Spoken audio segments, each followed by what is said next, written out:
What if there was a podcast where one NFL legend talked about football? What about two NFL legends, huh? What about three? This is Wideout's World, where the gridiron comes alive. NFL legends Fred Barnett, Irving Fryar, and Michael Timpson. Three NFL legends breaking down the game from the ultimate insider perspective. Game recaps, upcoming previews, and exclusive analysis straight from the minds of those who've been in the trenches. Wideout's World. Let's do it. Are you ready for some football? We're ready for some football, baby. You ready for some football? Ready for some football, baby. What's going on, everybody? This is Wow, Wideout's World. We're here again on a Wednesday night, 7 p.m., 7 to 8, hopefully, according to Mr. Timpson. These are my co-hosts, Fred Barnett and Michael Timpson up there to my left or to my right. Mike got somewhere to go. Mike got somewhere to go. You got a hot date tonight? You got Places a hot to date, go, Mike? people to see. Places to go, with people my to wife, see. hot date. Yes, sir. Well, listen, those of you who are watching right now, it says 8 of you are watching right now. That's pretty cool. Please don't forget to tell your friends, tell your family, tell your coworkers, tell your church folk to go to Wideout's World on YouTube and subscribe. Yeah, we need as many subscribers as possible. The Bunker is in the house. What's going on, The Bunker? The Bunker. Yeah, Bunker. The Bunker. He's new. Don't remember him being on before. But we got a bunch of people. Y'all acknowledge yourselves. Say who you are. Say hi in the chat. We're going to get can this. shout you out. Yeah, we shout you out. We get this train on the tracks and get moving because we have a lot to accomplish tonight or a lot to go over. We've changed the itinerary, I should say, of the order of the show. We got we're going to talk about our favorite wide receiver of the week this week. Wide receiver, just one, and we got the surprise of the week, and then we're going to give you some top news, just something that's going down, some little funky that's going down in the NFL this week. Then we have the game of the week. Yeah, we're going to talk about the game of the week, and then we're going to do our predictions with Thursday night, Sunday night, and Monday night football. Dawn Winrow is in the house. Good to see you, Dawn. Russell Gold is in the house. Stu Winrow is in the house. My mom says, "Hey, wow." Hey, Mom. Hey, wow. Hey, she said, "Hey, wow." Hey, wow. Hey, Mom. Hey, Mom's Mom. always on point. Hey, wow. So let's get started, fellas. I know you don't want to, dilly-dally too much about any, just side chatter. Mike, So let's get into our subjects tonight. Let's get into our points. Mike, we're talking about our favorite, not five, but our favorite wide receiver of the week in the NFL. You want to go first? Yes. I'll be happy to go first. I'll be John Brown. Now, I'll be John Brown. I bet we don't agree with it. Wait a minute. You kind of set the precedent a while back, Irv, and you're going to love this thing. So my wide receiver of the week is, drum roll, George Kittle, tight end. Now, Oh, Lord Jesus. Now, you can't do keep that. your shirt on. How you going to do that? We've done it. You can't change the script now. You've done it. So listen. I got to do some wop, learn something, man. Okay. Yeah, you got to do something. George Kittle. It was National Tight End Day. Now, this past week, I have never, and I'm sure you guys will agree with me, I saw tight ends all over the place. They were, and statistically, you're saying wide out of the week. Right now, for this week, he's a wide out. They had those You're going to tight change ends- it up because you want to change it up. Go ahead. Yeah, he was. No, but it's my segment. So listen, It's a segment. hey, the tight ends caught 177 They did. passes Yeah. on one weekend. Mm-hmm. If that don't deserve a shout out, I don't know what does. Well, Talking about George. there weren't a whole lot of wide receivers that caught touchdown passes this weekend. That's true as That's well. true. Yeah. That's true as well. 14 That's different true. tight ends found the end zone. 14 different tight ends. So when you talk about national tight end, George Kittle, he finished San Francisco win, 6 catches for 128 yards and 1 touchdown. But let me give you a few other names that now you may know. Trey McBride from Arizona, 9 catches for 124 yards. Kyle Pitts from Atlanta. He had a great game. Well, I thought you were going to do one. Wait a minute. Oh, my bad. I was in old mode. I was in old mode. My bad. I'll take the walk. My bad. I kept going. I wrote them down. I kept going. My bad. You're supposed to do one.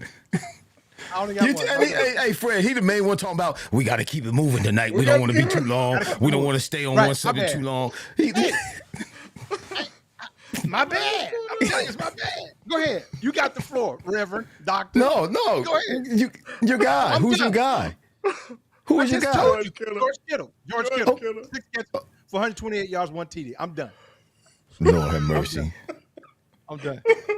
I'm just disappointed in you, man. I'm glad y'all awake. I'm glad y'all awake. Irv, he didn't think we were going to catch it, Irv. Yeah, he just went going on and on and on. Hey, you gave me the mic, Mike on the mic. You gave it to me, so I took it. Paul Holmes is in the house. Howard Taylor, Pastor Taylor, Eddie Casper is in the house. Shout out to you guys as we continue to move on. Fred, who is your wide receiver of the week? All right, let me pull out my long list my wide receiver of the week, man. This guy, it's a guy that we talked about actually before the season started, and once the season started, we were still high on him, and I think it's unfortunate that they're going through a very rough time in the season, which is unfortunate for them, but it's fine for the NFC East. CeeDee Lamb, 13 catches, 146 yards, 2 touchdowns. 11 yards a catch. This guy, I mean, this guy's amazing. He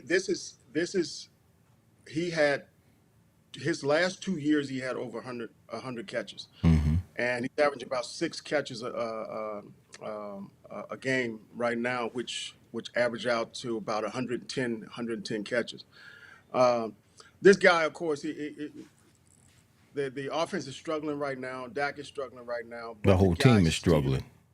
He still gets his numbers, and I think at one point, man, and I don't know if it was something that just kind of in the air or it's false news or what have you. But at one point, I thought I heard little birdie said that he wanted out of there, but of course he's not going anywhere. But CeeDee Lamb is a good receiver, great target, and the one interesting thing that I watched him do over the years, and which I think inevitably gives him the ability to do what he does, is that he runs precise route, but he and Dak are on the same page. I've seen him run routes that didn't even look like routes.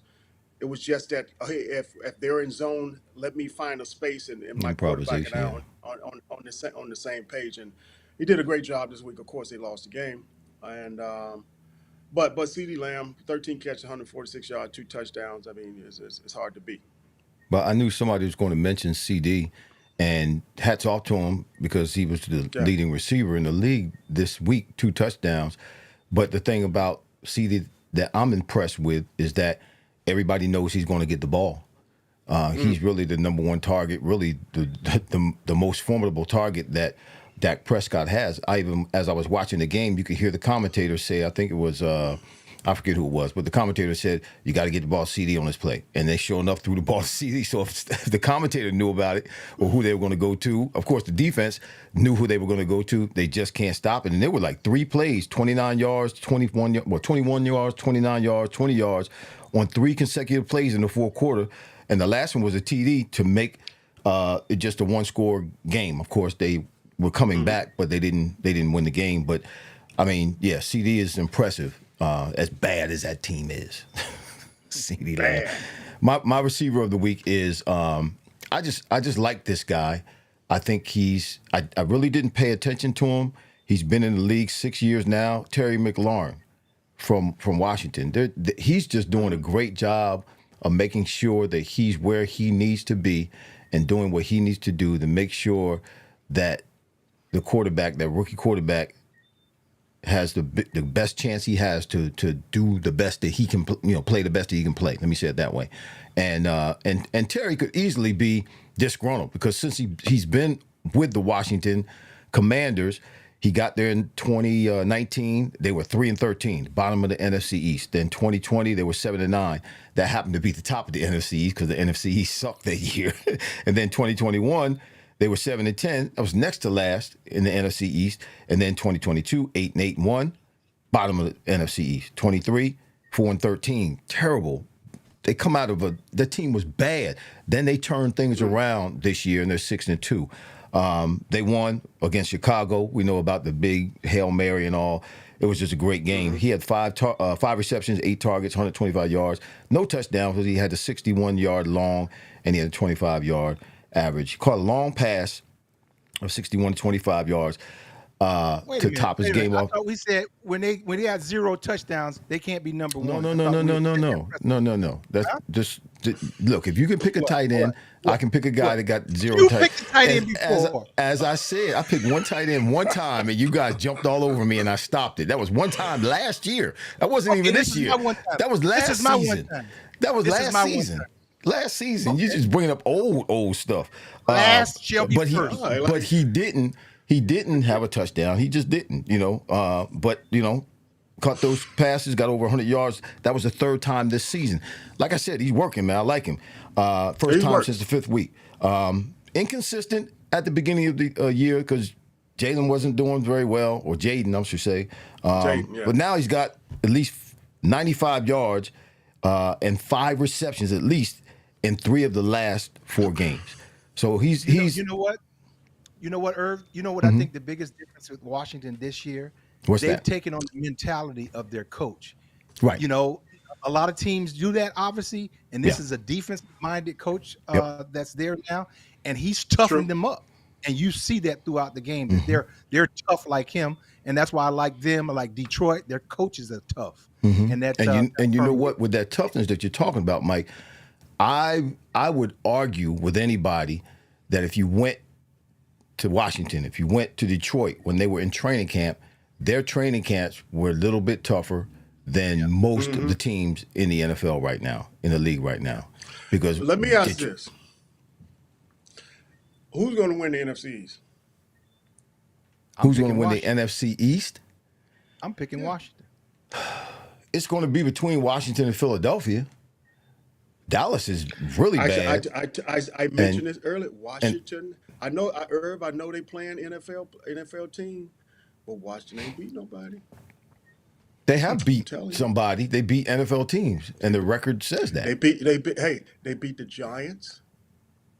They beat the Cardinals. They beat the Browns. They beat the Panthers. They beat the Bears, and they beat the Bengals. The Browns just beat Baltimore. I mean, so what's your point? The Browns just beat Baltimore. They sure did. The Browns coming off an overhaul. What difference does it make? A win's a win. Washington is coming off an overhaul. Mike, there are emotional wins. The Commanders are coming off an overhaul. There are emotional wins. But I'm saying they're winning games. But this past off season, the Commanders blew up that team and started all over again. When they face a decent defense and a good offense that's going to challenge that defense, they're going to lose. I'm gonna mark this right now so I can use this. Tell later. me a game that you're looking forward to them playing that will be a test for them. Washington. Fred. Yeah. You know what? The Cowboys. Of course, the Eagles. What? Who just say? Did you just say the Cowboys? Okay. Wow. Okay. All the right. Cowboys are dumpster Irv, we got fire. it on record. We got it on record. Said the Cowboys. I can't even believe you fixed your lips to say the Cowboys. The Cowboys are a dumpster fire, man. Cowboy. Okay. All right. Oh, so you a Cowboys fan now? No, I'm not a Cowboys fan. You cheering for the Cowboys? You cheering for the Cowboys? I think you gonna let me answer the question. Oh, you cheering for the Cowboys? No, you didn't answer my question. You cheering for the Cowboys? When they are not going to be, the Cowboys are going to be Washington. Listen, I don't care who the Cowboys are playing. I want that team they're playing to win. I don't care who they're playing. So Fred, I want the Cowboys to lose every game they play. Fred, I just pulled up the schedule. You don't want the Cowboys to lose and Washington win the NFC East, or do you care about that? You don't care. I don't care. I just want the Cowboys to lose. So they have Steelers. They have the Steelers in a couple of weeks, and then they have the Eagles. Yeah. Then they have the Cowboys. So yeah, they're going to be tested. they're going to be tested. Oh no! Steelers Don't back up! Don't back up! Anybody I backing wanted up? to look. I wanted to look at the Don't schedule back up. to see who they played, and I asked I- you who on the list said- would test them, and I you said the said Cowboys and the the Eagles. Cowboys. So you forgot about Yeah. the Steelers are here, the Eagles are here. Okay, All right, that's enough. said. That's enough bantering. Got it. Okay, I got the, we hear you loud and clear, Fred. Gennaro Loud Jackson and II is in the I house. heard- What's I going heard- on, bro? Richard Yes, sir. Melton is in the house. Richard Melton said, "What's up?" And he said, "Oh yeah." He hit us up again. He said, "Oh yeah, go Bills." Yeah, go Bills. Ed Crawley's in the house. Scott Teller is in the house. Fly Eagles Fly Legacy Scott. is in the house. AJ Brown. AJ Brown is the closest thing I have seen to Terrell Owens since I've been watching the NFL. Okay. Okay. That makes sense. Makes sense. Yeah, Makes sense. we can go with that. Yeah, Scott Teller says we got Washington November 14th, Thursday Night Football. We do. That's going to be a big one for both teams. For both teams. Oh, yeah. So let's here's a new topic that we decided to add, or I should say our CEO Michael Timpson decided to add. No. Will you stop? No, this is not a new one. We still have the surprise of the week. We haven't gotten to a new topic yet. It'll come after the surprise of the week. So, Fred, you go first. What is your surprise? It's probably the same. Oh my God. We probably got some of the same I stuff. think it has to be the same for It might be. Well, the Browns, man. It has to be the Browns. I really felt that the Ravens throughout this whole game, they didn't realize they were going to lose this game until they lost it. Well, you're supposed to think that. No. Even when they were in trouble and it was like questionable, it's like they just had this. They really weren't shuffled about really what was going on. But man, Jameis Winston, man, this guy, I'm quite sure you guys have seen his interviews. Oh yeah. It seems Classic. it seems as if he's being sarcastic, but he's serious. That's his personality. I believe that's his personality. You just kind of almost like laughing at him, and then all of a sudden, I'm hearing him speak, and I'm just laughing, and then all of a sudden I'm looking, I'm like, oh, he's serious. Yeah. He's like taking these deep breaths and like, God, and I'm like, oh, God, this guy's serious. Of course, we know the Browns beat the Ravens 29-24. Winston was 27 for 41, 27 out of 41 for 344 yards, 3 touchdowns. Oh, my God. Tillman had 7 catches, 199 yards. Elijah Moore had 885. Chubb didn't do much. He had 52 yards out of 80 yards rushing for the team. Jackson, who was distraught, just took his helmet and threw it off and just, and I can imagine, because I think that, well, you have to think that a team, with that amount of ability and where they are, that they would, at least win the game, even if it was close. Mm-hmm. And of course it was close, but with them losing, it was just very disappointing. Jackson had 289 yards. He had 2 touchdowns. Flowers had 7 catches. He did pretty good, had 115 yards. And Derrick Henry had only 11 rushes. I think that they probably should have ran Henry a little more. He had 73 yards and a touchdown. But that was a big surprise for me. I mean, even when that game was over, I'm sitting there like, there's no way that I'm sitting there. There's no way that the Browns just beat the Ravens. And I think that they were just as shocked as everybody else was. Mike, you want to comment on that, or you want to give us? Let me just because I'm with Fred, so let me just add to that if I can, Fred. Is that all right? Yes, sir. Okay.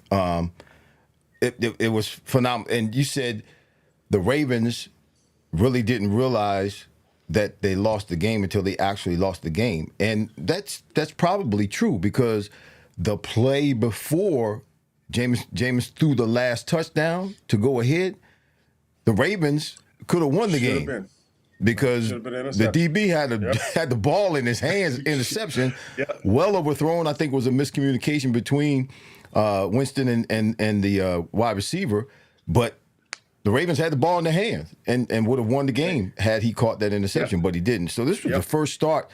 Jameis Winston's first start for the Browns. He had a 115 QB rating.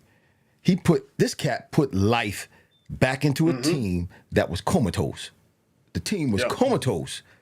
Scored 20 points in a game for the first time in 2024. It's the first time they've scored 20 points. The only team, and they were the only team going into this week, not to score 20 points in a game. Winston is the first Browns QB with 300-plus passing yards, 3+ TDs, and 0 INTs, interceptions, in a game since Jacoby Brissett in Week 11, 2022, against the Buffalo Bills. And, and what you call them, be happy about this. And the Bills won 31-23. But the Browns offense with Watson, watch what's happening with Watson. I guess they're kind of happy now that Winston is in. But the Browns offense with Watson at the helm they're a zombie. Watson never threw for 300 yards in any of his 19 starts in Cleveland over the last 3 years. He never even reached 200 yards in the 7 starts this year. Winston, he established timing with the team, crispness, pulling the trigger in tight windows when he needed to. He was aggressive. He was confident. Boy, I'm giving commentary right now. He had same team. He had good protection. He made some good decisions. He wasn't perfect, but he played well. Near interception by Kyle Hamilton. Was it 2 minutes and 36 seconds? 9 plays, 74-yard drive, ended in a touchdown drive pass for 38 yards to Cedric Tillman with 1:04 left. And they won the game. I was in shock. I was impressed, but at the same time, I'm very happy for Winston, and I'm happy for the Browns because they only had won one game, man. It was because of Watson's play, obviously. So hopefully we'll see what happens with them if he can keep this team on track and at least be competitive over the next few weeks and salvage, hopefully, their season. Okay, well, my surprise. You guys have already just beat it up. I'm not going to even, but it happens to be mine as well. So that's a good thing. So here's a couple of things I'll give you, and then I'll dip out the way. I'm happy, like you are, Irv. I'm happy for Winston to get an opportunity. If this is the same Cleveland Browns that had Flacco that came in and was able to do something. So something with the franchise. That's number one. Number two. With the reporter asking before the game, she says, what do you expect from yourself? Here's what he said. He went to Psalms 118. He said, he looked into the camera. He said, this is the day that the Lord has made. I will be glad and rejoice in it. I'm like, okay, he's ready. And so his whole thing is, he said he had the team, the pregame speech, he says he told them to believe. He has this team believing. So I hope they make a run and he does well. Kudos, hats off to him. I just hope he can keep it up. So when you look at some of the throws he made, man, that cat was throwing that rock, bro. I didn't know he could throw the ball like that. No pressure on him. No pressure. Yeah, no pressure. But I never really paid attention to his game. I just thought he was kind of a journeyman, a so-so quarterback. But man, he made some serious throws this past weekend. Now let's not lose sight of this. He'll spray the ball around and start getting a little tight. Oh, yeah. So we got to we got to take it while we got it. But he threw the ball in some tight windows. He pulled the trigger. He didn't hesitate. He had confidence where he was throwing it. Now, had he gotten intercepted a couple of times, he would have started double clutching and not, being as confident in throwing it in those tight windows. But man, he was throwing that ball in some tight windows. Yeah. And even that last pass that he threw for a touchdown, it was on the money. It was on the money. I don't know what happened to the one that almost got intercepted. Like I said, it looked like a miscommunication between he and the receiver. But the last one, man, after being scared by that interception, throwing that ball down the field again, almost in the same spot, near the same area. But you know what? Boom. I'll tell you what his teammate said. He said one thing that he brought to the team, to the huddle. He said confidence and energy. Mm-hmm. Now you contrast that to what was in the huddle before. You can imagine Watson had all kind of stuff on his mind. Well, yeah, and plus he football, and it wasn't positive energy. He had negative energy coming off of him, man. Yeah, and as they were getting the games, I mean, through the TV, you could feel it. If you were watching it through the TV with Watson playing, You could feel the team just going downhill, getting heavy. You know, things becoming, you know, laborsome for them. So yeah, and you see that Watson wasn't playing well. You know, I gave stats in one of the shows several weeks ago. Since he's been there, he's gotten worse. Not that he's, you know, come close to getting better. Worse. He just has continued to digress to get worse. So here's our new subject of the week. Let me see who else is on here. Richard Melton, the NFL is now about the next. It is. I mean, a lot of injuries are taking place right now. I've never. Yeah, he said next man up. Is that's what Vince Pace is in the house. What's going on, Vince? Good to see you. Russell Gould. Okay, fly Eagles, fly legacy. Okay, nobody knew yet. Scott Teller. Love me some Jameis Winston. Yeah, everybody loves him right now in Cleveland. He's being loved right now. We'll see what happens next week if he throws a couple of interceptions. See if we still love him. I pray that he doesn't, and he continues to ride the scriptures. Is Cooper DeJean a stud? Really? Cooper DeJean already? Who asked that question? He asked, Eddie Casper asked, "Is Cooper DeJean? Is he a stud?" He made a good play. Listen, he's a rookie, Mike.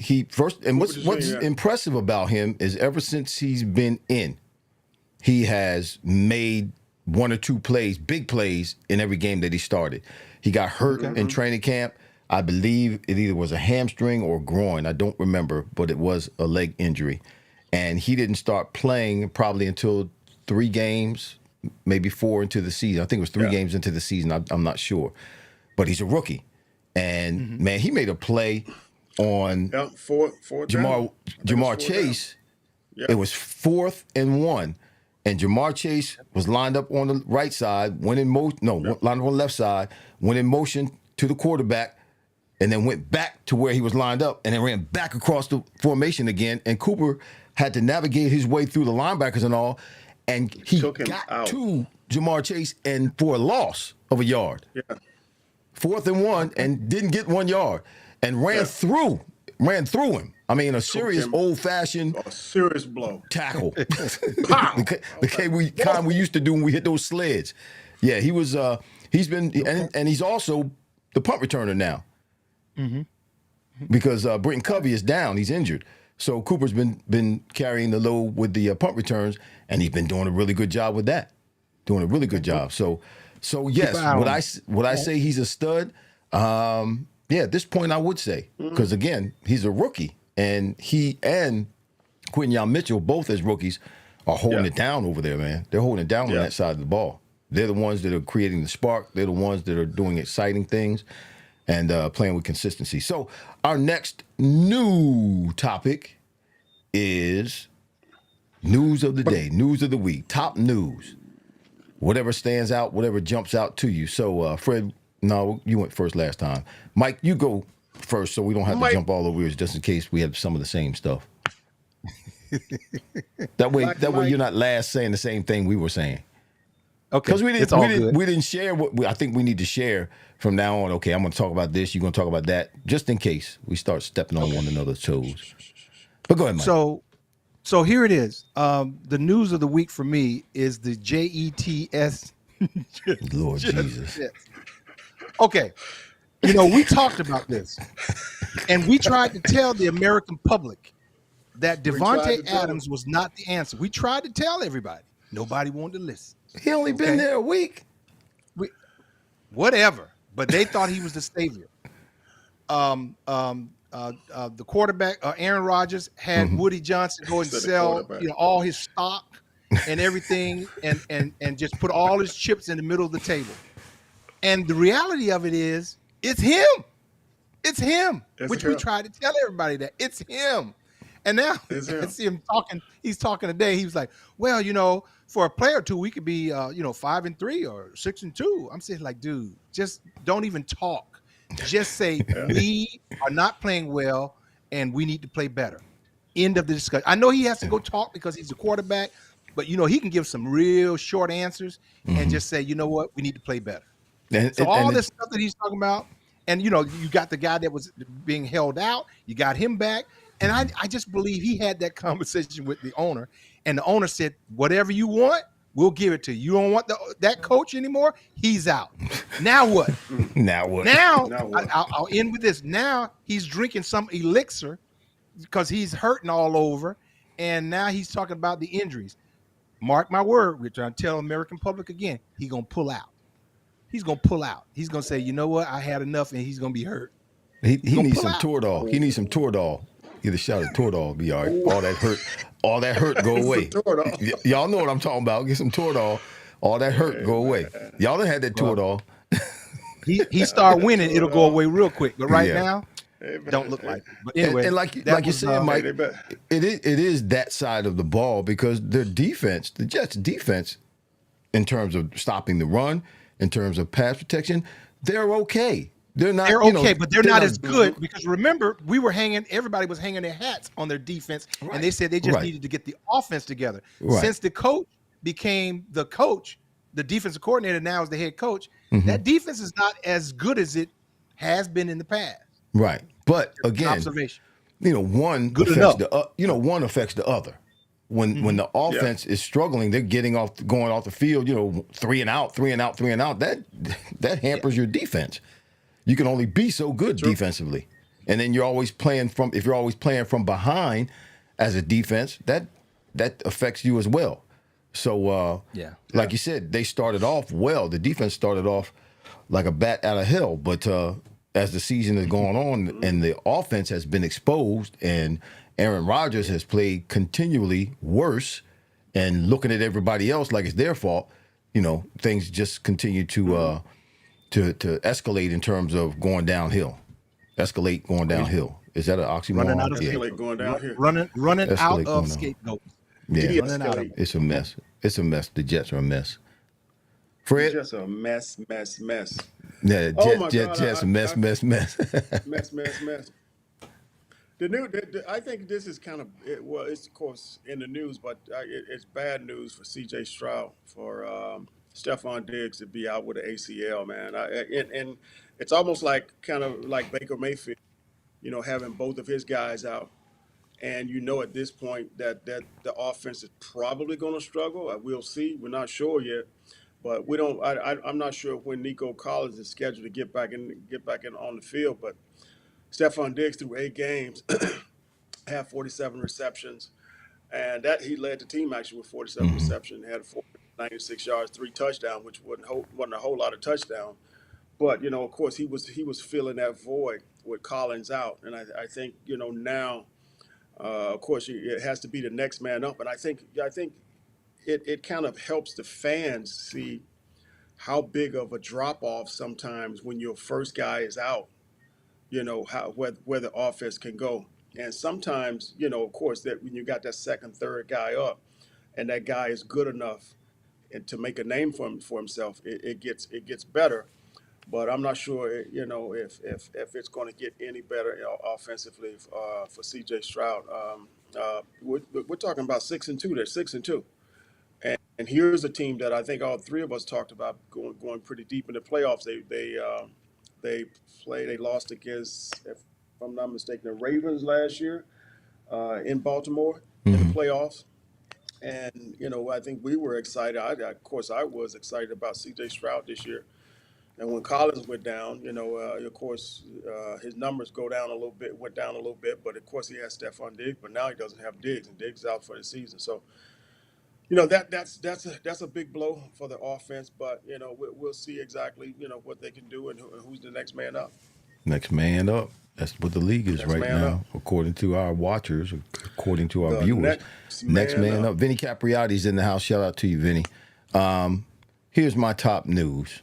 A couple weeks ago. Yep. Well, it's been a changing or shifting or exchanging of wide receivers. Devontae Adams, right, to the Jets. Last week we had Amari Cooper goes to the Bills. Then we had DeAndre Hopkins goes to the Chiefs.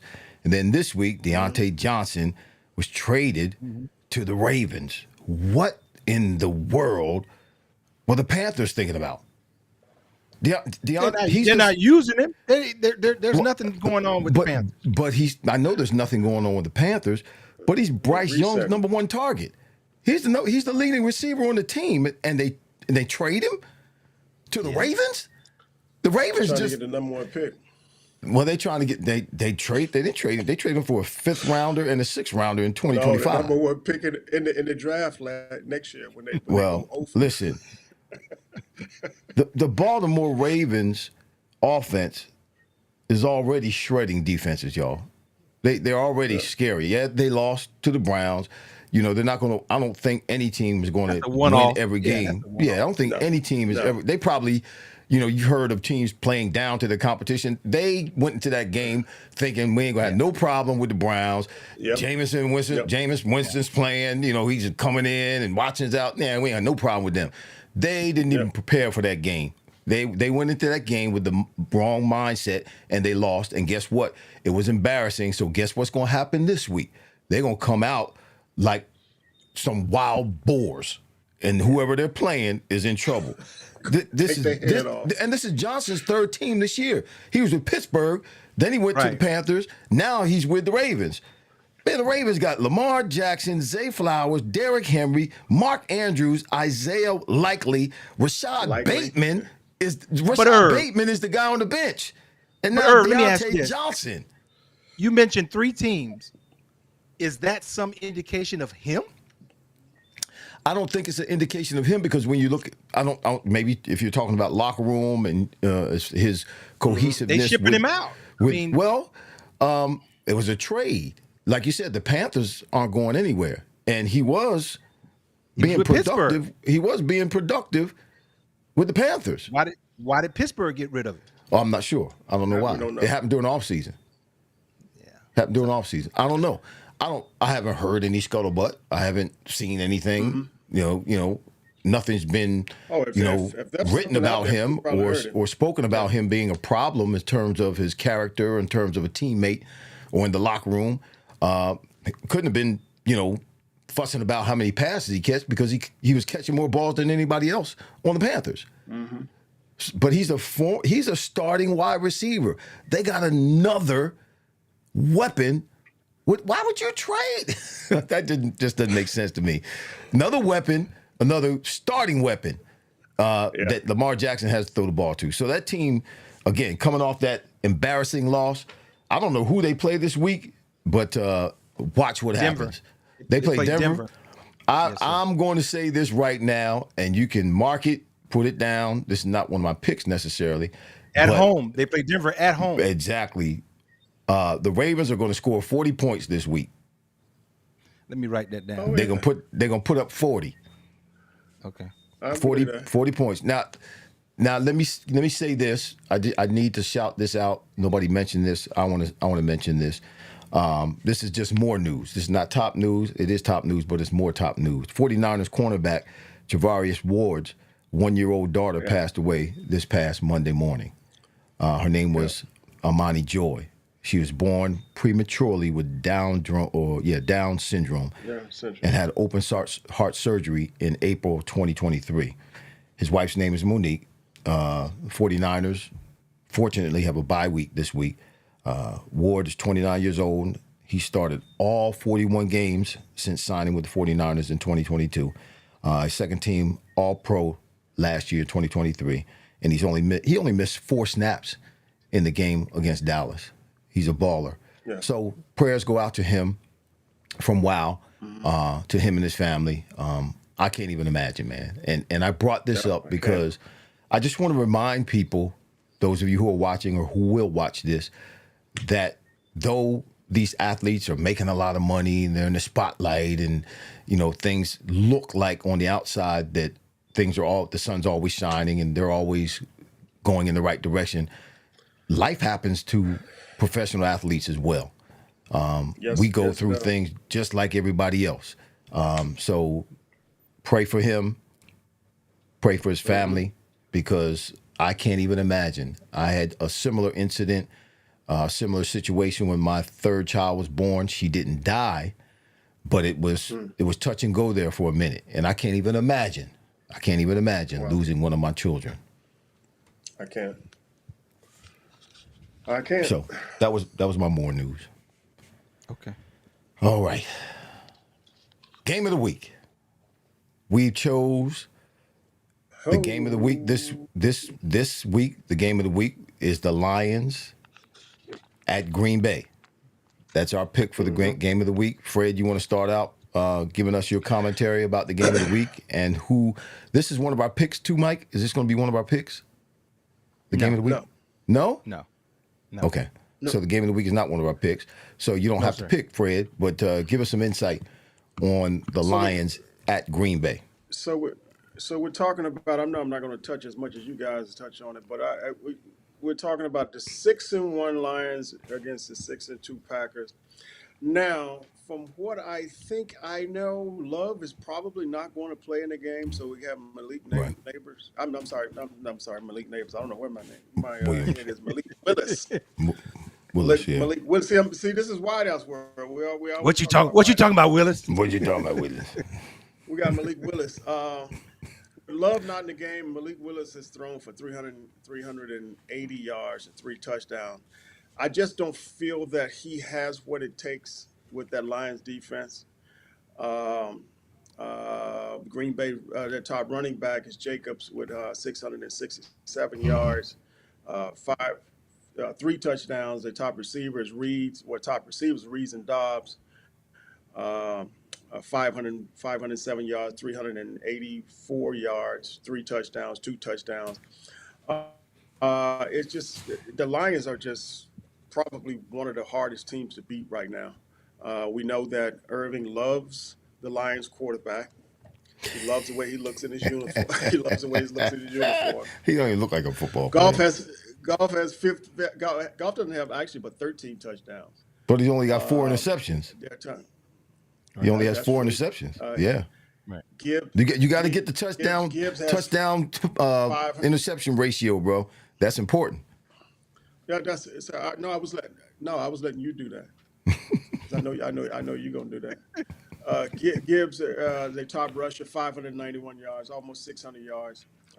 St. Brown, who I would say would probably probably the top 5 receiver if we had to pick 5, or at least probably top 4 right now. He has 408 yards. Williams with 361, respectively, 5 touchdowns and 3 touchdowns. I think this is going to be a very exciting game. Well, let me back up. I think this would have been a very exciting game if Love would have stayed healthy. And of course, Love went down against the Jaguars. And I think we probably wouldn't have picked this game if we didn't think Love was going to be in the game. But I think the 6-1 Lions will beat the 6-2 Packers. I know we're not picking this game, but the Packers, I think, will be 6-3 after this game. Mike, this will be a great game. In Mike, spite of that, this yes. You still think what? Okay. What? I just asked. Okay. This will be a great game. I like everything that you said about the Lions. I specifically like their 2-headed monsters. Those backs, I mean, they're about even with carries, yards. They utilize those backs the way when you have 2 backs of that quality, they utilize them. So I like them. I like their young tight end Laporte, and Goff is playing well enough. Like you said, he's 74% of his passes he's completing. So I expect the Lions to do very well in Green Bay at Lambeau Field. So it's not going to be a cakewalk, but it'll be a good game to watch. And I hope Love does not try and play. That groin is nothing to mess around with. It's nothing to play with. So I hope he does not play just for the longevity of the season. And like you said, Mike, that I was thinking the same thing when I was looking at this earlier today. I'm like, okay, he's got a groin injury. Even if he does play, that move, backpedaling, not backpedaling, but he's got to get out of the pocket sideways. That's worse on the groin than running straight. So the fact that Love is not playing in this game makes a significant difference in the favor of the Detroit Lions. Let me give you one stat with the Lions. Last week, the Lions put up 52 points, and Goff didn't even throw for 100 yards. They put up 52 points, and Goff didn't throw for 100 yards. The whole team is playing well. Defense is playing well against the pass, against the run. They're throwing the ball. Goff is throwing the ball. Didn't have to throw it last week because they're running the ball. Every facet of the game for the Detroit Lions right now. And like you said, Mike, the head coach, their coaching has got them going. This team is determined to get the monkey off their back. That's been there for a long time. They started getting the monkey off their back a couple of years ago. They started winning games, and people really didn't believe this is the Lions. And they've been doing that now for the last few seasons. And I really think, they're determined. They're focused. You don't see them having the up and down games that some of the other teams that we see as being some of the better teams in the league. You don't see the up and down with them. There's a consistency that they have, and that just means they're focused, they're well coached, and they're locked in to the goal. And that goal is to get into the playoffs, and not just get into the playoffs, but win playoff games and get to the Super Bowl. So even with Love playing, I think the Lions would win this game. It would be tighter. It'd be harder. It'd be a little more difficult. But this team, as Fred says, Washington hasn't played anybody. The Lions have. The Lions have. They've beaten some good teams. Yes, So the Lions are going to win this game. The Green Bay is going to be 6-3 after this, and the Lions are going to be 7-1. Can you imagine Barry Sanders playing for this coach and this offense? Can you imagine that? No, that wouldn't be fair. Wow. It wouldn't be fair. One of those receivers. Did I ever tell you this story about Barry Sanders in the Pro Bowl? No, Irv, you have not told us. So do share. Do share. It really is a story about Ricky Waters. I was playing with the Eagles at the time, and Ricky Waters and I, we were starters in the Pro Bowl. So we had played our time in the first quarter. We came out, we were on the sidelines, and Ricky's walking back and forth. And you know how Ricky could get. He's mouthing off. He's mad. Just going back and forth, just hollering and screaming. I'm like, what is, just popping and stomping his feet. I'm like, Ricky, what is wrong with you? Come on, man, what's going on? He said, and now Barry Sanders is in the game behind Ricky. Barry's out there running the ball. And Ricky's like, they blocking better for Barry than they were blocking for me. I looked at Ricky, I said, Ricky, first of all, we're in Hawaii, we're in the Pro Bowl. What's wrong with you? Relax, dude. Relax. We're supposed to be having a good time. I said, second of all, that's Barry Sanders. Barry don't need no blocking. He don't need no blocking. They're blocking the same for him. Barry just make it happen, man. Ricky was upset, bro. I couldn't believe it. He's comparing himself to Ricky, to Barry Sanders. No, Ricky was a great running back, but he sure enough wasn't no Barry Sanders. Only one Barry Sanders, baby. One Barry Sanders. So let's make our predictions. We right on time. All right. Right on time. Yes, Thursday sir. night football, Sunday night football, and Monday night football. Mike, I'm just gonna give mine real. I'm gonna give mine. Or you want to give us our? No, I just want to give you your records first. Yeah, give us our records first. Give us our records first. We all batting about 500. We're all batting about 500. Last week, I was 1-2. Irv, you and Fred were 2-1. We all picked. We all picked Minnesota. So we got that one. The Giants and Pittsburgh. We all three of us picked Pittsburgh, and San Francisco and Dallas. I went out on a limb. Yeah, I don't know what was wrong with you. We're out on a limb. I just took a shot. Yeah, I took a shot because remember I told you Purdy had not been playing well. And what did I say when you took a shot? I said that's our chance to catch up, Fred. Well, yeah, you did. So Irv, you and I are 15-12. You and I both are 15-12. Fred's still in the lead at 16-11. It's just one. So, he just won. We can touch him. We can still touch you, Fred. You ain't ran away from us yet. We just buying time till we get to the last straightaway. The last straightaway. We buying time till we get that. Get on my back. Yeah, slingshot off that last turn. Come on around that last straightaway. All right, you want me to go ahead and finish? Yeah, you go ahead and finish. So Thursday night, go ahead and call him, Mike. Go ahead. Houston at the Jets. Jets top 5 defense, but they're not playing like it. But they're statistically there's top 5 defense. And Houston, I just too much. No diggity, no problem. You see how I did that? No diggity, no digs. We know what you were saying. The people don't know what you were saying. We know what you're saying. Making sure y'all was you hip hop. Let me give you this. I thought you said no Diddy. Oh no! Oh no! Oh no! Oh no! Let me get that to you again. We're not going that That's a foul. Give me a flag. I need a flag. Where's the We're yellow not going flag? that Yellow way. flag. Yellow flag. Okay. Sunday night, Colts at Minnesota. You know, I was torn with this one. I was about to go with Flacco, but I just don't think he can muster up enough to beat Minnesota at home. So I'm gonna go with Minnesota. But I like Flacco. Flacco just comes to play, man, and he just they got him off the couch a year or so ago, and he just plays. He's like, You know what what? do I have to lose? You know why Flacco's playing? Because Richardson's too tired. He too tired. Yeah, he's tapping his head to my. He too tired. Anyway, that's for another story. Okay, Monday night, Tampa at Kansas City. They got to go to Kansas City. Now, here's one thing: Kansas City's undefeated.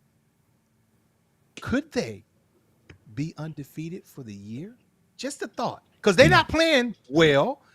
All the pieces are not in place, but this team right now is undefeated. Just keep your eye on them. Yep. Don't be surprised. Just don't be surprised. I'm going with Kansas City.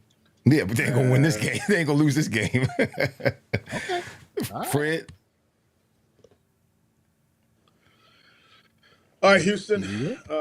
Like Mike said, I think the Jets are not exactly where they want to be. I think there's at some point it's going to be so much turmoil with the Jets, it's going to be ridiculous. The Jets has landed. They're not airborne anymore. Even with Diggs up, Houston's going to take it. Minnesota. It's interesting to see Flacco back in the game again. It's interesting to see Richardson be on the sideline, and there's nothing wrong with him, and this was a guy they took in the first round. He's tired, boss. He tired, boss. Flacco, I don't think he'll be able to do it. He tired, boss. I don't think he'll be able to do it.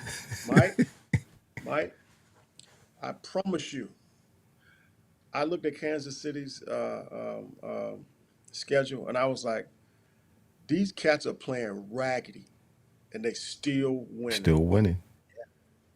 And still win. Man, I would not be surprised if they put it together. I would not be surprised. Now, unfortunately, this weekend, or unfortunately this Monday, that we got two major parts of Tampa Bay's offense that's out. Of course, that's their wide receivers. Yep. And Baker Mayfield at this point is going to have a hard time, I think, putting points on the board. But if those guys were there, if Evans was there, and if Godwin was there, I would have to give a little more thought to, them possibly maybe winning this game. By the way, Kansas City is playing, and how agile Baker Mayfield is in getting out of the pocket and running the ball when he has to. But Kansas City, they're going to win this game. Okay. All right. I think we're all going to do the same thing. I don't think there's going to be any changes. Houston, Minnie, and KC. Yeah, that's where I'm going to. Houston. Yeah, I think Stroud will pull enough together without Diggs. Do enough. You sound like you was hesitating. Were you hesitating? No. He's going to have to rely on Mixon a little bit more. Now, Mixon, who is the running back, he's had over 100 yards the last 3 games in a row. So he's just going to have to rely on Mixon a little bit more. But I believe, and they're at the Jets. I ought to go with the Jets, but I'm not going to. They're in New York. I'm going with the. You know what? Forget you. I'm going with the Jets. I'm going. No, with the you're Jets. not. Are you serious? Yes, I'm serious. Okay. I'm going with the Jets. Say it with your chest. Say it with your chest. My chest is poked out. I'm going with the Jets. Just because I can. Just because I can. Yes, sir. We have the freedom. We have the freedom of choice. Just because I can, I'm going with the Jets. Now, Hercules. I'm going with the Vikings. Yeah, Flacco, but I don't think he can come in and do that. The Vikings are hot. They're at home. I don't see the Colts beating them. Sam Arnold, he's 14 touchdowns, 5 interceptions. He's managing the games the way he should be managing. And the Vikings defense is the strength, actually, of the Vikings team. You know, even though Matthew Stafford threw four touchdowns last week, up until that game, they were just, you know, they were great. Yeah. So I'm going with the Vikings. And then I'm going to stay with the Chiefs like everybody else. Baker Mayfield doesn't have his two favorite targets, Evans and Godwin. But Baker Mayfield also will turn the ball over. And I think that's going to happen even more this week because, I mean, even with his targets and winning games and doing well, 2 weeks ago, he threw the ball 3 interceptions in one game. They won the game, but he's 3 interceptions. He's got 9 interceptions just like Patrick Mahomes. He got 21 touchdowns, but he's got 9 interceptions like Patrick Mahomes. Patrick Mahomes is 8 touchdowns and 9 interceptions. I don't know what he's doing, but listen, Chiefs offense is second on third down. Bucks defense is 28th in points, giving up points per game. So I'm going with the Chiefs. Okay. All right. Going with the Chiefs. Let it be done. Come on, Jets. Jets. Jets. There you have it. I'm either going to fall right, way Irving. behind or I'm going to be in the lead. Dog, snap it. This is true. Got to take a chance. All right, Go man. hard. You on Look. good time. You on good time. You do some shout outs and some questions. You Yeah, doing go good hard and there, stay home. Captain. Vince Pace said a lot of tip balls for the interceptions for Mahomes. So Mahomes has a lot. I haven't seen, a lot of his interceptions. Okay. I know he has 9. And you know what? That's a stat that really is not in, doesn't really tell the whole story. Yes, statistics are facts. But when you talk about, where did Fred go? When you talk How about they happen. Yeah, how they happen. If a ball is thrown right in the receiver's hands and he juggles it and tips it up in the air and then it's intercepted, that shouldn't go against the quarterback. That shouldn't be counted against the quarterback as an interception, but it is. So, yeah, interceptions or stats are facts, but they don't tell the whole story, like you said, Mike. So, listen, if you're watching right now and you have a question for us, any one of us, here comes Fred back. I don't know why you jump off and jump on. Did you have to go to the bathroom? All you had to do is say you had to go to the bathroom.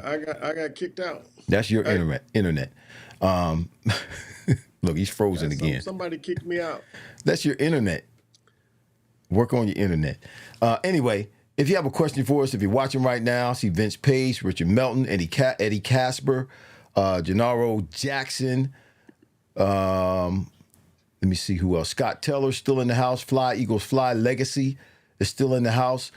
Vincent Capriati is in the house. Scott Teller, I said, yep. Eddie Casper, Richard Gold is in the house. Ed Crawley, shout out to you, my brother. Paul Holtz, shout out to you. Howard Taylor, Pastor Taylor, Eddie Casper, my mama's in there. Stuart Winrow, Dawn Winrow. The Bunker is in the house. If you have a question, the Eagles fan club. That's the Eagles fan club. They say, okay, it's the Eagles fan club. It is Eagles fan club. Yeah, it's an Eagles fan club. Okay, cool. The Bunker is an Eagles fan club on YouTube. Okay, Billy Bell and Eddie Casper. Got you. Cool. We're gonna have to subscribe to you on YouTube. He said you called Russell Gould said you called him Richard again. Oh, I did. I'm sorry. Charge it to his head, not his heart, Russ. I keep my screen. Here's a little trick that I do, just so you know, Russell. And I'm sorry. I apologize. Charge it to my head, like Mike said, not my heart, but actually charge it to my eyes. I keep my screen that is in front of me that has the comments on it. I keep it turned all the way down, real low. Why? Because there's a trick that I've learned. Even my computer screens are real low, down to like 5%. That way it keeps you from seeing my screens in my glasses. That's too much information. Can we get to some questions? They're not asking questions. I'm trying to give them time to ask questions. Question. Richard Melton is asking a question. Not Russell Melton, but Richard Melton. Richard Melton said, I early voted. Did you guys vote? Yes. Done. Yes, sir. Did you vote yet, Fred? Does that mean yes? He froze? Yes, sir. His sound is okay. I didn't vote yet, Richard, but I always wait until the day of voting. I wait until that day. So I like to go to the booth, wait in line, get in the booth, and hit the buttons, and come on out. So I'm going to vote on Election Day. Okay, cool. All right. Exercise your vote. Exercise Your your vote vote. is your voice. Scott Teller has a question. Vote your voice. Let me throw it up here. Do the Eagles need to make a move at the trade deadline? Third receiver, edge rusher? I mean, any move Who's that they out there? Yeah, any You're move not that liking they the third receiver you got? You're not liking the guy from Penn State, Dotson, my guy? Jahan Dotson. They're not really not using him though. Well, he's not They're doing not using him, really. he's not doing anything but being a decoy. I think they may have targeted him in the 7 games they played so far. They may have targeted him 4 times, maybe 4 or 5 times, and he may have 1 catch so far. You see him in the game, and he's motioning, being a decoy, but they're not using him. Ain't nobody following him. He's not a decoy. Exactly. They're not following him. Exactly. Well, what they're doing is they use him as a decoy because that helps to determine whether it's man or zone. You know, if a guy that's what you use motion for. If a guy moves with him, that. you know, it's man. If everybody just kind of shifts, it's zone. So, but they don't throw him the ball at all. I don't know if he's taking a while to pick up the offense, but he's in the game and he's playing. He's in the game and he's playing. It'll be interesting if he somewhat made an impact in a game or two, and at that point, you know, I think have he will. balance. Yeah, I think he will at some point. And who knows? They may have something for him down the road. Right. I don't know. Florence Oakman says, "Hey, fellows, love you much. Much love." Hello. She's all the way out in the state of Washington, y'all, on the other side of the country. Yeah. The West Coast. You got another one there, Irv. Gennaro Jackson, what's your take on Caleb Williams thus far, guys? What's your take on Caleb Williams thus far? Y'all don't have a comment, huh? No, I don't think the jury's still out. Mike. That's why I'm hesitating, because the jury's still out. He's on a bad team, so it's hard to say how good he actually is. I mean, you know, he's doing the best he can, and he's making some plays, but how good he is, you know what? I don't know yet. Comparing him to the guy at Washington, that's my comparison. Right. And right now, the other guy at Washington is head over heels. Well, it's almost a similar situation for him, like Justin Fields. Right. He can't excel. Yeah. He won't get better because the coaching is less than par, and then who they have around him doesn't help him. Like what's going on in Washington, like you said, like I told you, my receiver is McLaurin. McLaurin is balling. He's helping Jaden play well. He's making himself available, making sure, you know, he's doing what he needs to do at a high level to make it as easy for Jaden as possible. So, but see, I think. Go ahead, Fred. I think he's going to be okay. I think he's playing at a rookie level, and I say that because I don't know if you guys realized it, but a couple of weeks ago, or maybe even about 3 weeks ago, DJ Moore was hot. And there were a couple of games where he was hot because Williams really wasn't getting him the ball, really wasn't throwing a good ball. And there were times when he was open and he wasn't getting him the ball. He was overshooting him. He was undershooting. He was, throwing the ball lower, what have you. And who knows, it does sometimes take a few games, for a kid to be, especially at that position, to kind of get the kinks out and really get going. And sometimes it would have taken a win like this against Washington. Of course, they lost it, but that was the type of game. If they'd have won that game, things just kind of start to kind of build and scale, so to speak. Build a little momentum. But now, as successful as they thought they were, they walked out of there with an L. And now it's just kind of it's still still a great cloud over everybody there in Chicago. Because nothing changed. Nothing changed. I think that over time he probably will get a little better, but I think he wasn't he's not living up to the hype that everybody thought right now. They got we talked about it earlier too. I always go back to the coaches. I look at the coaches first because you think about that game that they just lost. You had the guy that was on defense that was supposed to be over where the tip ball was, and he over there messing around in the stands. See, that to me, when I see stuff like that, what's happening at practice? What's happening during the week? Right. And I put that right on the head coach, man, and that kind of, obviously infiltrates the team. So Eberflus, I think that's how you pronounce his name. I'm not a big fan of his, and I think Caleb right now is a product of that environment. Right. That's a good point. That's a good point. Eddie Casper said, "Nice Revex shirt, Fred." Yeah. All right. Revex. Revex. Okay. Revex. Okay. It's pronounced Revex. That's Frank's. Richard Melton said, because it's baseball. The Yankees are making a comeback. They ain't making a comeback. We was gonna get swept. But I know before we go, I'm going with the Yankees. I'm thinking they're gonna make a comeback. I just want to get to a game 7. That's why I like the World Series. Give me a game 7. Mike. That's when all the chips on the table. I know it's tough, but hey, did you guys see the guy that went and took the 2 guys that was in the stand? Mookie took the ball. I've never only in New York. That's why I love That's it. right. New York. You see the look on his face?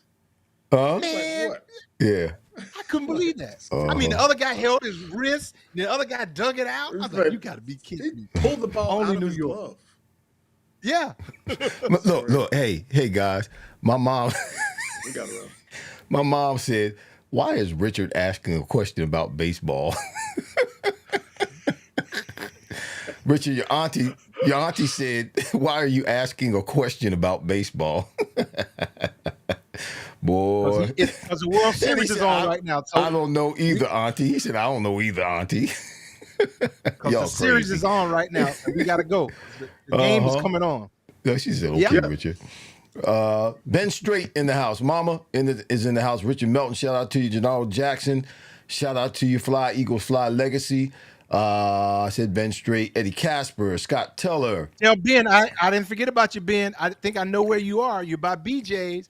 I'm coming over there to La Spada's. I'm coming. Florence Oakman. BJ's. Vince Pace, what's going on, my brother? Russell Gould, what's going on? I said it right. Got it right. I got it right. Eddie Casper. Who else? I'm going through the names. Let me get through. Go. Scott Teller. Vincent Capriati. Got him. I said it. Eddie Casper. Yep. Fly Eagles. Fly. Got him. You good. Got him. All right. Did I get it? Ed Crawley is in the house. Got him. Paul Holtz is in the house. Got him. Howard Taylor, Pastor Taylor is in the house. Ed Casper, my mama, Stu Winrow, Dawn Winrow, and The Bunker. All right. That's it for us, y'all. Good show, fellas. Sir. Good show. All right. Yes, Listen, sir. we thank all of you for stopping by tonight. We thank all of you for hanging in there with us. We'll be back next Wednesday at 7 p.m. right here on Wide Out's World on YouTube. Please, there are some of you who are watching right now who are either on my Facebook page watching or you're on Fred's Facebook page watching. We beg you, we don't beg you, but we ask you and urge you to go to YouTube, search for Wide Out's World, and subscribe. And then share us and tell your friends about us. We have great conversation, great insight from those who have been on the field. I'm Irving Fryar. These are my co-hosts, Fred Barnett, over there. Fred Barnett and Michael Timpson, over there. We're Wide Out's World. Wish you love, peace, and... No, he didn't. We out of here, y'all. See you next week. This has been Wideout's World. Touchdown. Not 1, not 2, but 3 NFL legends. Fred Barnett, Irving Fryar, and Michael Timpson. Are you freaking kidding me? If it's football talk you're looking for, I think we've got you covered. We hope you enjoyed the show. If you did, make sure to like, rate, and review. We'll be back soon. But in the meantime, find us on YouTube at Wideout's World. See you next time. Let's go! Let's go! Go! Go! Go!